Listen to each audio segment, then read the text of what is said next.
Welcome to the White Knuckling It podcast with Justin Burke.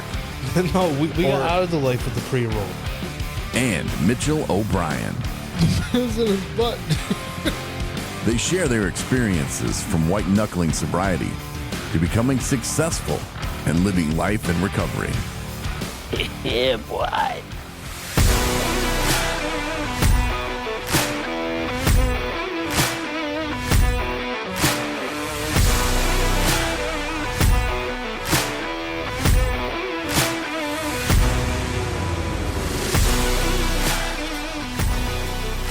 Welcome back.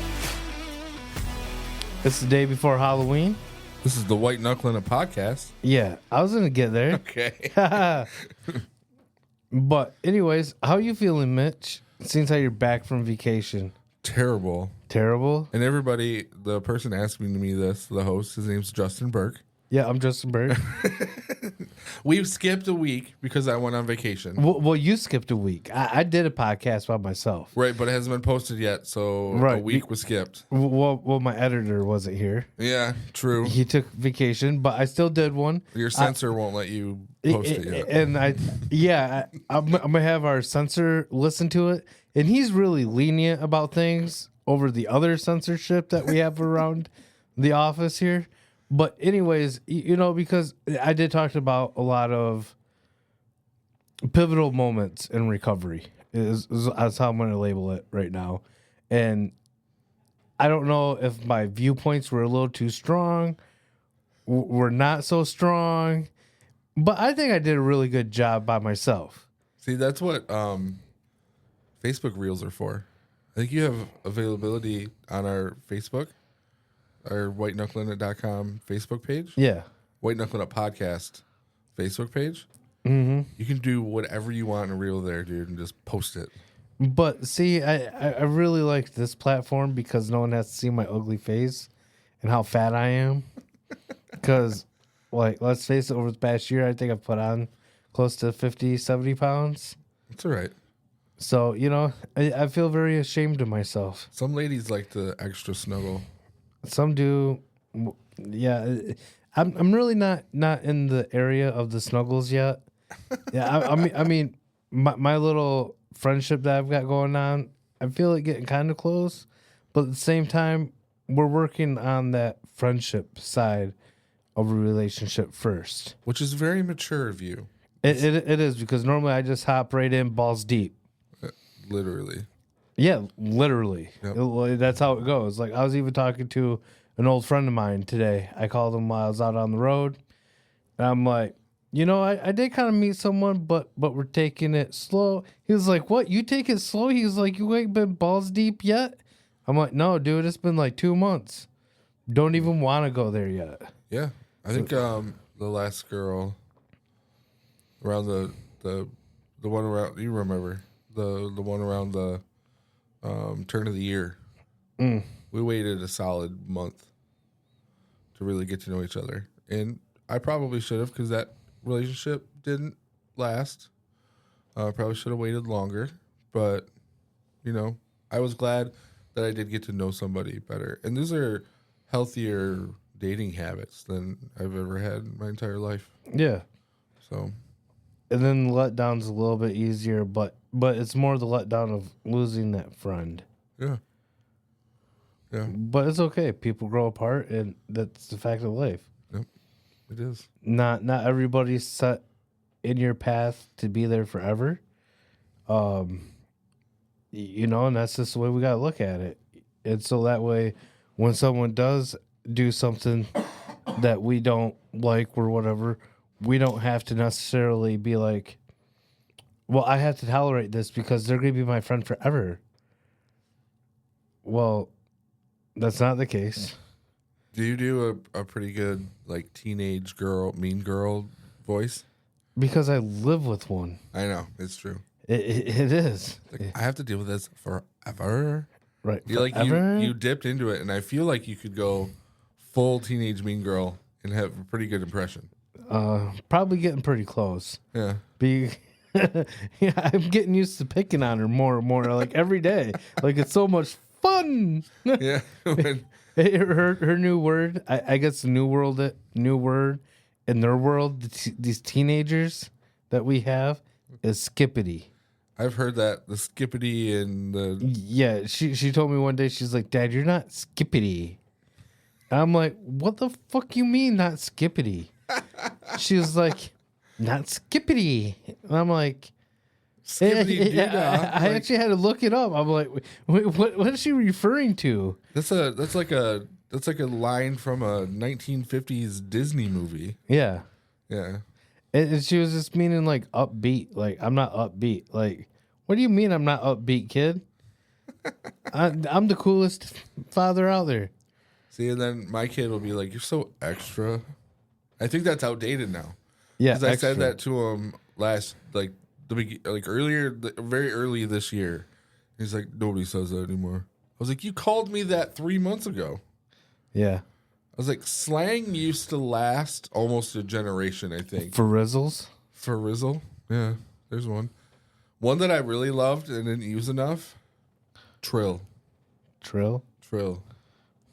That was one of my favorites. Never used it enough. Yep. Real truth. Trill. There you go. So I'm going to apologize to everybody before making you miss an episode. I am sorry. I really needed time off because I was getting overwhelmed. And then I come back to work with a head cold. It's great. Yeah. So if anybody hears a cough or a sniff, I apologize. But these are struggles that we deal with in our life of recovery. It's affecting how I speak, how I breathe, how I think right now. It's crazy. Well, yeah, you got pressure on your sinuses, which creates pressure in other places, and then you're not able to like breathe through your nose when you talk too, and so it really affects your voice. Mm-hmm. And I started earlier today. Like, it's not too bad now. I've gotten to drink some water. It's feeling a little bit better. But this morning, when I was at some meetings that I had to go to and speak at, I had barely any voice. It sounded like I had auto-tune, built-in auto-tune in my voice. It was cracking like I was in puberty again. I was talking to another peer recovery coach in between meetings earlier that I had to do, and I was like, I feel like I'm in puberty. Yep. They're like, how does it feel to be a 13-year-old boy again? Yeah. And I was like, not good. I don't like this. I like to have my voice. I don't want to feel like James Hetfield in the late 80s. You know the worst part, going back to teenagers, the worst part I hate about teenagers is the aroma, their natural aroma that they give off, because their body's going through so many changes and the hormones, the puberty, all that. It's like, my kid naturally wanted deodorant. Well, mine does too, but I think it just doesn't work some days. So I will have to remind him that he doesn't live in a lair and he has to clean his sheets. So I'll go in that room and every once in a while it's just a little musty in there. And I'm like, come on, Dad. Come on, dude. We clean our sheets, go back, everything's fine. You know? Yeah. So mine's just, I don't know. That poor girl, I feel so bad for her. But, and then I was talking to my mom about it. She goes, don't you remember after football practice, we used to have to ride home with the windows down? No matter if it was 40 degrees or not, because we did not want to smell you. I'm like, oh, that is right. And I'm like, yeah, that repayment is getting paid right now. Full force with nothing that I can do about it because it just doesn't really matter. And Mitch is over here swiping his nose, trying not to cough. I was sniffing. I had a bad cough and then I was sniffing. But dude, this is some shit. I was mad. So I was really stressed out after, and I'm going to talk about overwhelm for a minute. Teenagers, yeah, they're hard to deal with. We got them. They're not going to be like that forever. It's whatever. So I took last week off. In January, our supervisor asked us to make a yearly goal list where we had to put goals for the year. Yep. And I had never taken an actual vacation. Like, I had always used my vacation time back when I was using, because I would call in sick from the brown bottle flu. So I never got to actually do anything fun like that. So now that we have an awesome boss who gives us, PTO and stuff like that, and I'm living a life where I'm not using it at all, being fake sick. Like that was one of the things I wanted to do. He supported that. So in January, he had me take, put in a request, and I wanted to go for peak color season up to the UP. And so that was last week. That was the week before last week is when what I thought it was going to be. Peak color season ended up coming a little bit early this year. Yeah, like beginning part of October. Right. Well, also, that same supervisor who was very supportive of me decided to do our biggest event of the end of the year that week that I had to be a part of. So I just asked him, I said, hey, can I just move my vacation from that week so I can help out with that and do everything? And then I'll just do it the next week. And he was like, yeah, sure. And then he tried to play like he forgot that I put it in. I was like, no, I have this documented. So whatever. Did you ever find it? Because you lost it for a while. I did, but I'm pretty sure I found it. I can't remember what happened. But either way, he approved it, and I got to take it. September was tough, dude. Like September, you got a little bit of time off, but it was stressful. We had a lot. There were a couple weeks in there where we didn't really get days off, like maybe one day off a week. Yeah. And I don't want to complain about it because it was recovery week, and we were doing really awesome, cool, fun stuff. But at the end of the week, I was exhausted, and I wasn't getting a lot of rest. So I really enjoyed the stuff that we did, but at the same time, my rest was on the downside. And then October came, and our new person around here had to go leave for training. Like, it was part of her job, but whatever. So that made me take on a couple more responsibilities that week, and it kind of felt like before we had hired that person, where I was kind of filling in two different areas, and so I was just feeling a little overwhelmed and stressed out. And I'm very grateful for my boss and my job and everything, but I was getting to the point where I was getting worn out. And then we did the event. I put in for that, and it was just by the end of that week, I was just like done. Just everything. I had no emotionally, the tanks were empty and everything. So I take the time off, and it was rough at first. Like when I started to rest, it's like everything kind of crumbled, and I got probably some of the worst cravings, just to be honest with everybody, some of the worst cravings to drink again than I have my entire almost 4 years of sobriety now. And that scared the hell out of me. It was like when I finally stopped moving and started feeling everything that was going on, I realized that I've really been pushing myself too far. And that's really dangerous. And I was a little ashamed because, we do groups and facilitate meetings and stuff like that. So I try to teach people about this stuff. Like, hey, don't push yourself too hard. You can get burned out, and then you can, push yourself into a relapse. And then I just realized that I almost did that myself. Yeah. And it pissed me off because I've been through some pretty tough stuff, like loss of loved ones, loss of relationships and stuff like that were pretty intense. And this feeling that I got right before my vacation made me want to relapse and drink more than that other stuff. And that's what made me realize, I went too far. Well, I could tell something that happened because me and you were pretty close. We pretty much tell each other everything, Mm-hmm. We're like work brothers almost. Yeah. And like over the past like week and a half, like you started becoming very like a recluse. Yeah. Like a spider. Like you would hardly talk to me, and I was like, what the fuck's Mitch's problem? Like like he's just being a dick for no reason. Dude, I was trying so hard, and it's just like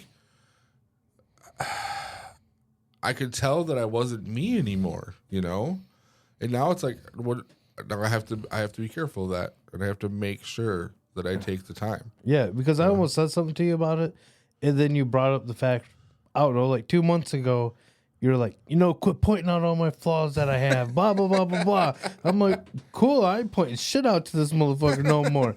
You got something in your beard. I hope every woman in town sees that shit now on. That wasn't what you were talking about. But it's just one of those things. So I was just like, man, how do I approach him?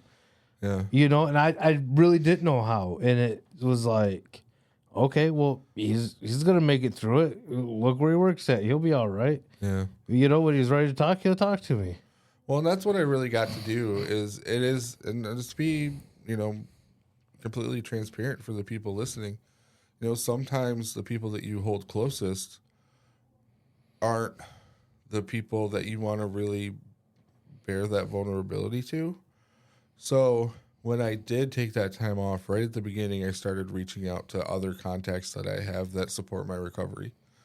And took my son out to a pumpkin patch and saw a different recovery coach. And I helped one of my clients while I had the time off. And it's like, that's kind of work. But at the same time, it was fulfilling my recovery too. We got to have a really open, honest conversation about what it looks like, because that person is at a much lower sobriety time than I am. So I was able to have like a teachable moment. Like, if you do push yourselves too far, you can have 4 years sober and still risk this, And so I did some connection.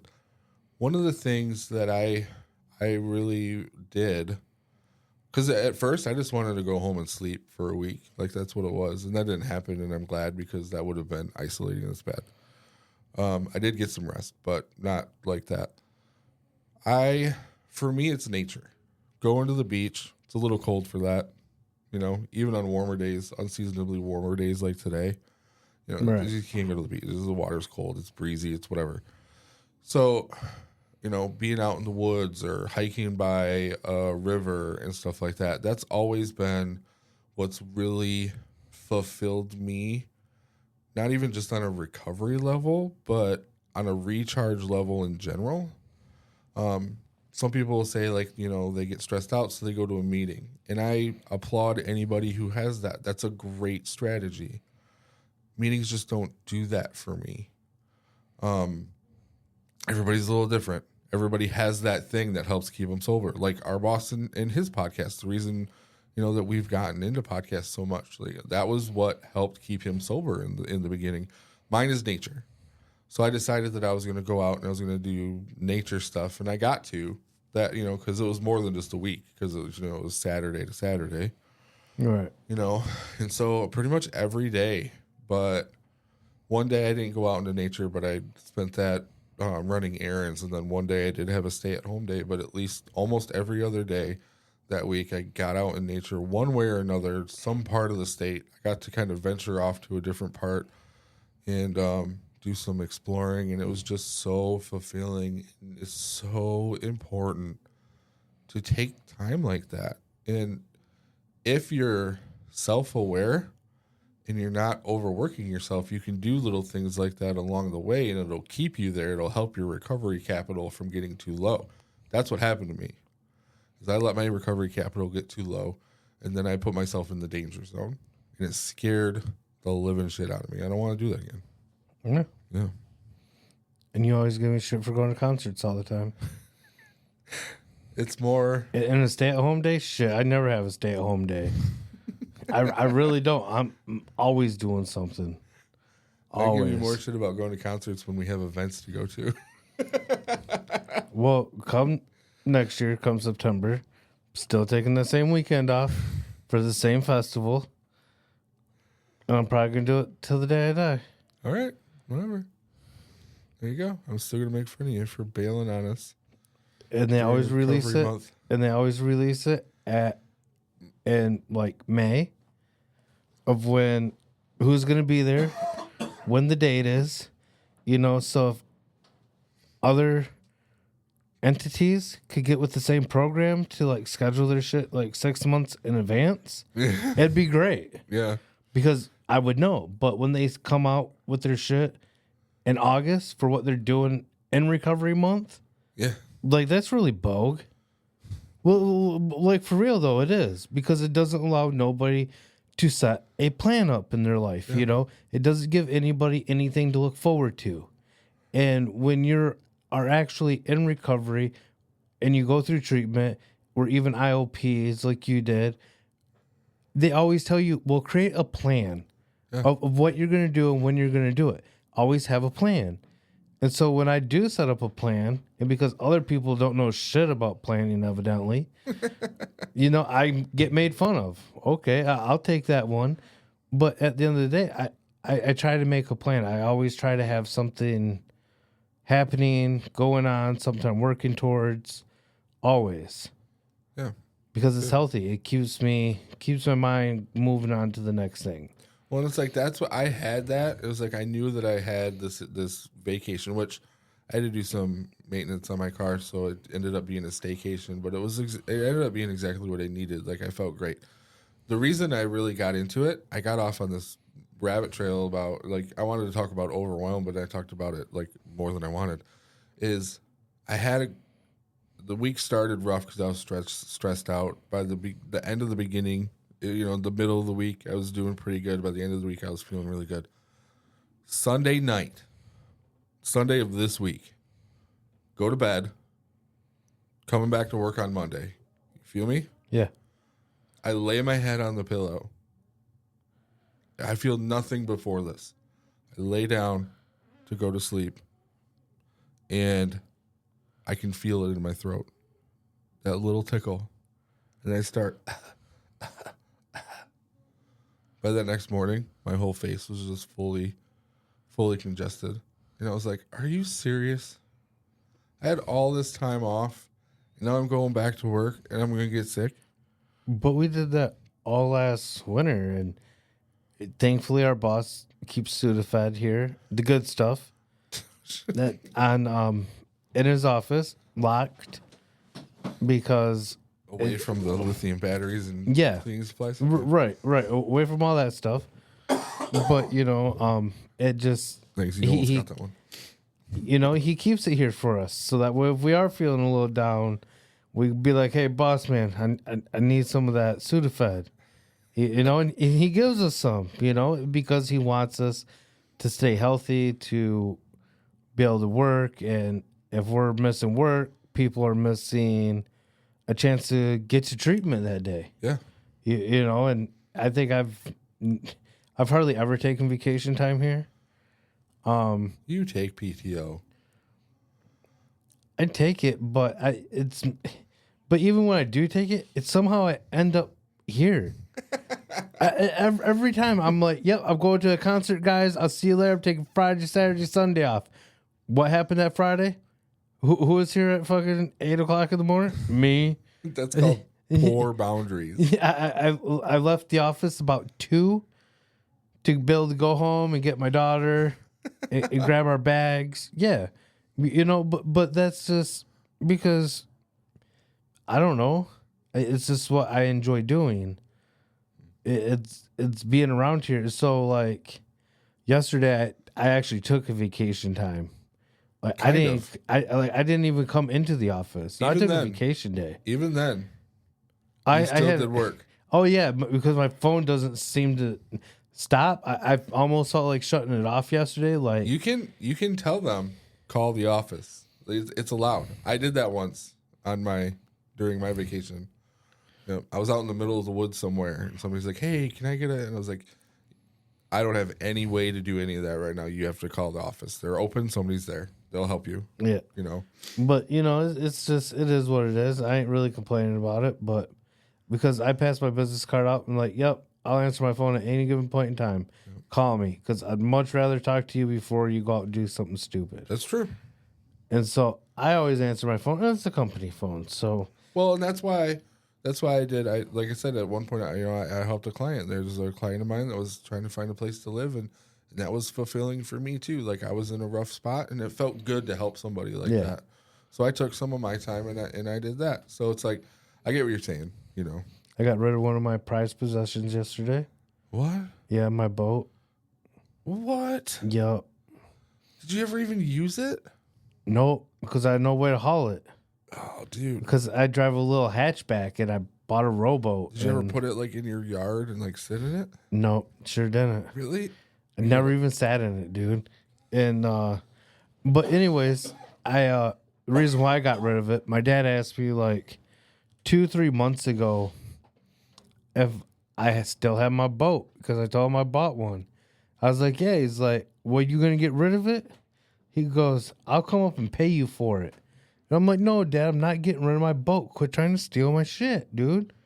And so with my son coming back around a lot more now, and it feels good having him around, you know, like I have a little 2-bedroom apartment, and so I call up my dad. I'm like, dude, I need a couch, bro.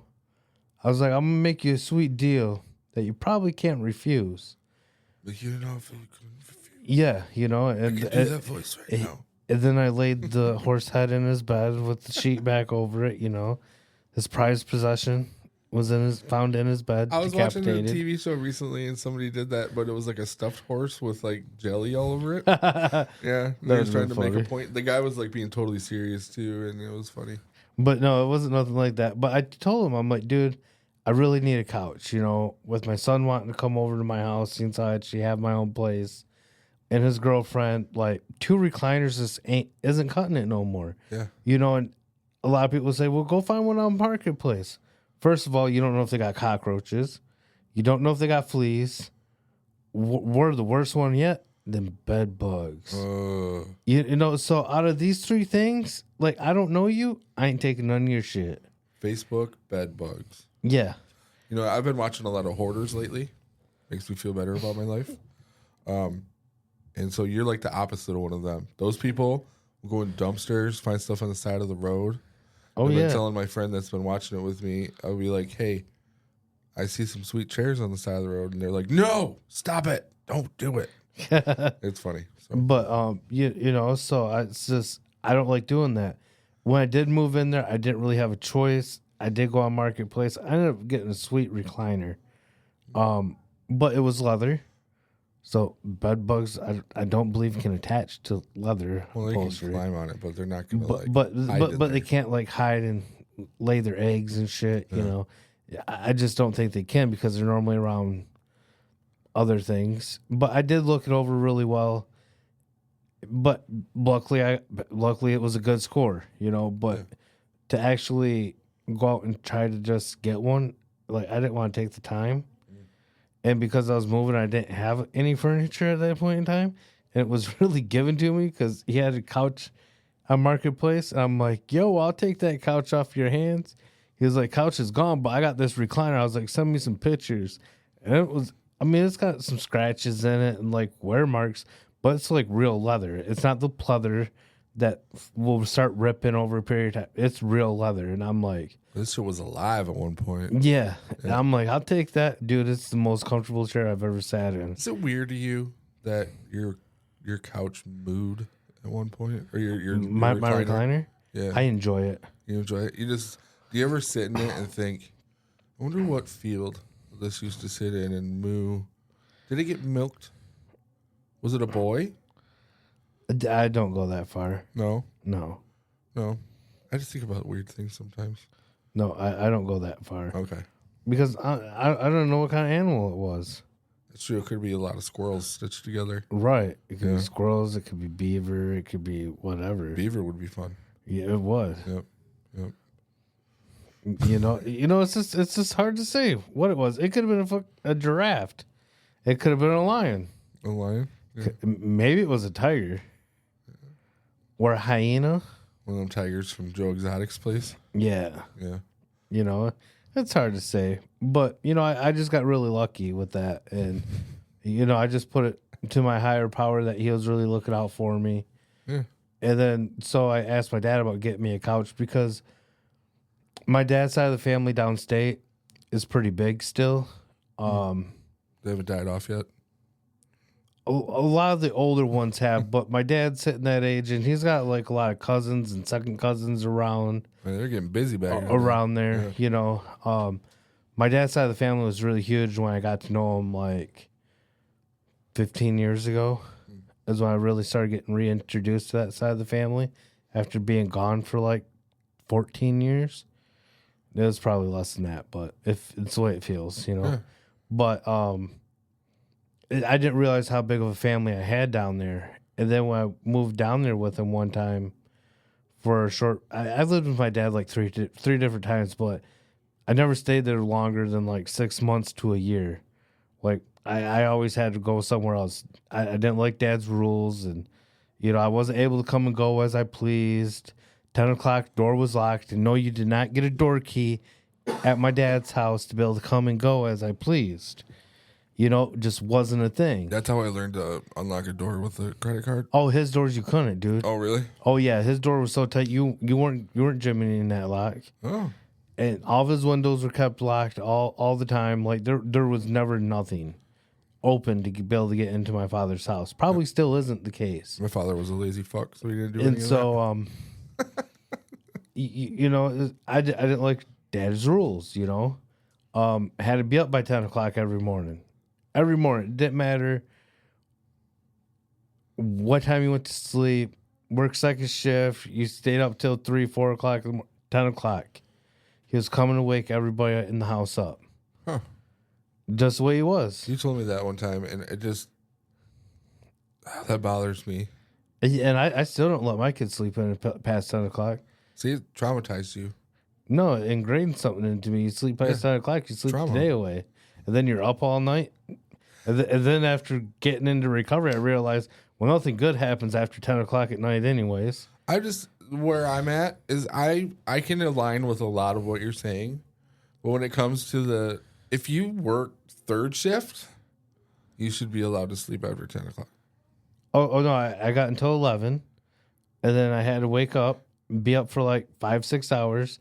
And then I was allowed to go lay back down about 4 o'clock in the afternoon. That's so bad for you. So bad. Like, Yep. I'll agree with a lot. I don't like that part. Yep. Yeah. That's the way it was. Yep. Come home, take a nap. Before work, take a nap. My parents were the same way. If you didn't sleep when they slept, you were doing it wrong. And it's just like, I just don't understand people like that. Like, whatever. I get it because it can be a sign of something. But if you do have, like, nobody can see my hands because it's, audio podcast. If you say your day is a circle and your work is on this side of the circle, your sleep can be on this side of the circle. Well, if my work is now on the top of the circle instead of the side, then my sleep should be at the bottom so you can get just as much. That's how I feel. And I feel like a healthy person should be allowed to choose that for themselves. Now, if you're not a healthy person, then maybe you need that structure. That's where I'm saying, like, I'm not completely in disagreement. Well, here's my dad's thing. You don't like my rules? There's the door. Yeah. I don't have to let you live in my house. You're over 18 years old. Yeah. Grow up. Become a man. Get the fuck out. Yep. Go have your own family. Go have your own house. Oh, you need tools to work on? Go buy your own. Yep. If I still need to work on something, I go down to his house. He'll let me use his tools and stuff because even when I did first move in with him, man, I was the king of buying a beater and then fixing it, getting it running just enough. So my car was always in his garage, and every tool had to be put back precisely where you found it. Mm-hmm. Garage floor swept, the whole 9 yards. My grandfather was kind of like that. The garage had to be spotless when you're done with it, and then I got blamed for a lot of stuff that didn't happen. My drunk uncle, he wasn't my uncle, but kind of would always leave something out, and then it'd be like, well, the teenager Mitch was in here, so it was his fault. Whatever.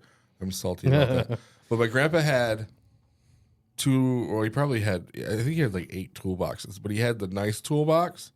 If you needed something from that, when you put it back, you washed it, and you put it back where you found it.